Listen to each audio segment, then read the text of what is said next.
Hello, good afternoon. Welcome to Talks with Toni. We're so glad to have you join us today, and we're running a little bit late. But look, I have two people. That's what happens when I'm late. Then I have two guests. I'll let everybody introduce themselves to you. Yeah, I'm Cara. I am one of the BIP counselors here on staff at Denton County Friends of the Family. And I'm Spencer. I'm also one of the BIP staff members. And so BIP, for those of you who do not know, is our Battery Intervention Prevention Program. So Cara has been with the program for a while. Spencer's relatively new. Tell us a little bit about BIP from your perspective, Cara. Yeah, so BIP is what we call a psychoeducational program. We get people from all sorts of referral sources. Typically, though, it's going to be probation, parole, sometimes CPS, and then oftentimes we occasionally get voluntary clients, people who are just looking to maybe have heard about our program and are looking to make some changes in their life. And so we help people who have been either convicted or are just, again, looking to make some changes in their partnership with behaviors that may be abusive.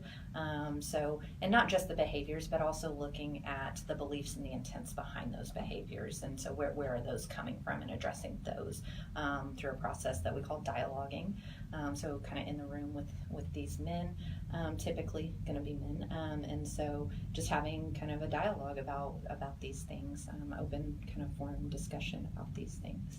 It's a very, very intensive program. And the cool thing about it is we are one of the longest programs, of course, in the area. 27 weeks that we see them on a group format.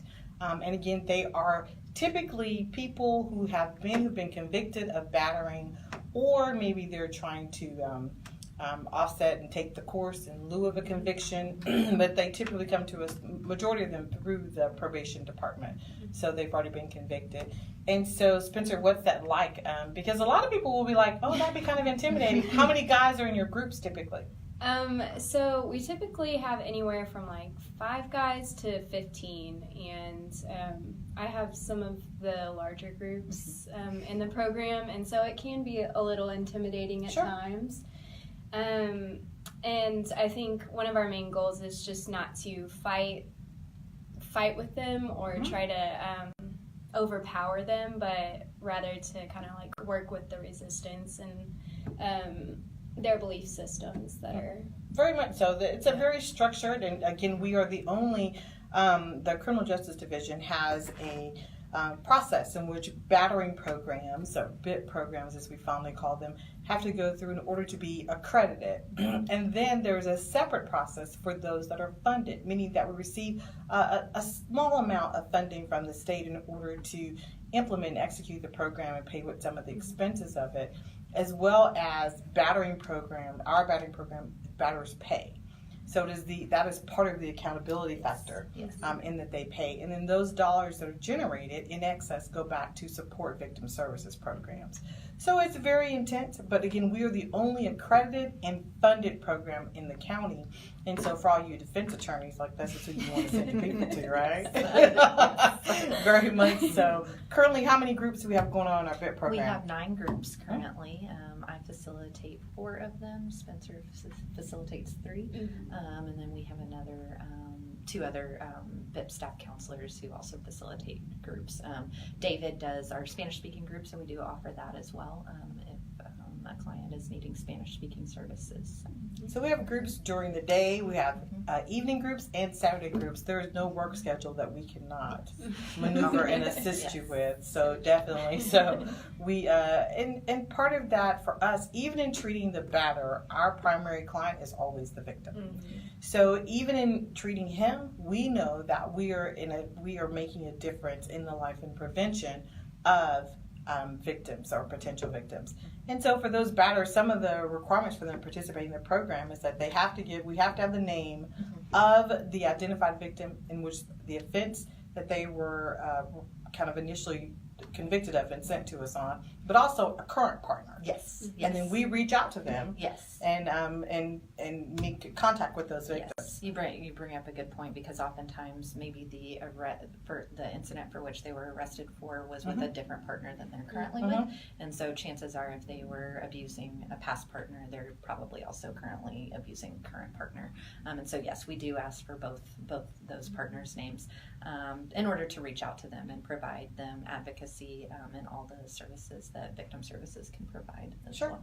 And so we appreciate the partnership and support of our local probation department and local judges, particularly Judge Bailey, who does an excellent job of referring those felony convictions to the battering program and making certain that they get there in a very, very short time frame from which he makes the sentence. They have about 30 days to get in contact with us. Because for many guys, of course, it is not something that perhaps they're ready to be accountable on. And so many times they may kind of, if they have a year to get it done, then they may wait until the last minute before they reach out and get an appointment to actually start the program. So 27 weeks, group. Anything else you want to tell? There could be people out there in the community that if you're interested and think, you know what, I could really come in and help. It is not anger management. That is a very soft terminology. It's not one that we use. Battery intervention prevention, and it doesn't mean that there's always physical violence, but it's using a pattern of behavior that is coercive and domineering in order to control or maintain power over an intimate partner.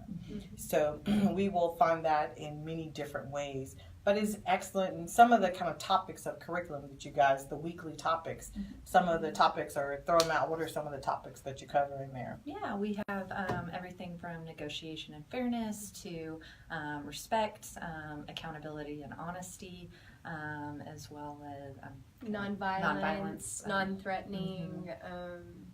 Trying to think. I love, and a lot of the guys respond to really when you talk about the impact of the violence on children. Yes. That is one of the the parenting is a very critical week that you will find that a lot of guys, because they have not stopped and really looked at it from a child's perspective and the impact they're making on their child. I think one of my favorite stories from BIP is a gentleman who was in his late 50s that was court ordered, and he came.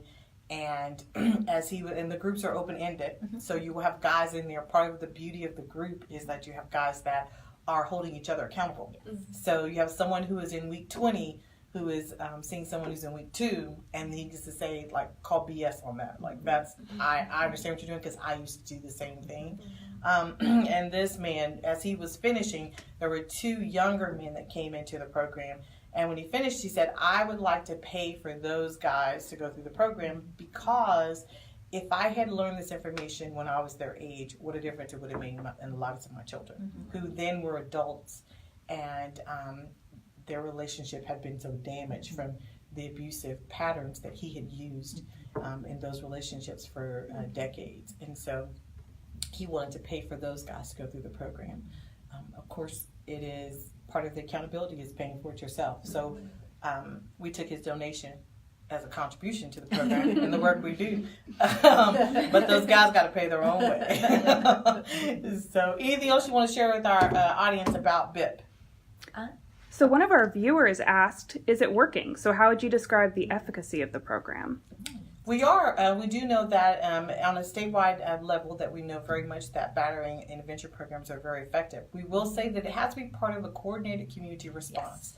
That very much the consequences of battering have to be, the negative consequences have to outweigh the positive in order for there to be effective change. So we're very much about including and being a part of a community. So as an individual who is out there, a family member, a place of employment, our judicial system, all those things, all of those systems have to be working against the batterer being abusive in order to really be effective in change. We give the guys here, and they give it a very high rating. We're actually in the process now of engaging in some new statewide study that will measure the outcomes and how effective the program is, and recidivism rates. And we also are engaging in our own local study. So we look forward to having some really good, fresh new results in the next year. But overall, the feedback we get back from probation department and from our judicial system and from the guys completing the program. And believe me, they have no reason to sugarcoat it with us. We are not always their favorite people when they arrive, very much so. But we are, and I will say it takes a special team It of does. people to do this work. Very much people know the work that we do on our victim side of services. And so it is often a different person who wants to go into the battering side of it, but all of it makes a difference. So we're real pleased and honored we get a chance to do it. I love having questions from our live viewers. Anything else you want to share with the audience? Well, we thank you for joining us with Talks with Toni today. Our Battery Invention Prevention Program, along with our Prevention Education Awareness Program, as we call PEEP, are both located at our Prevention Center, 1330 Teasley Lane. It is a new site for us. We've been here for about a year. And also our administrative offices are located at this location. So if you want to stop by and see us, or if you want to learn more about the battering program, check out our website.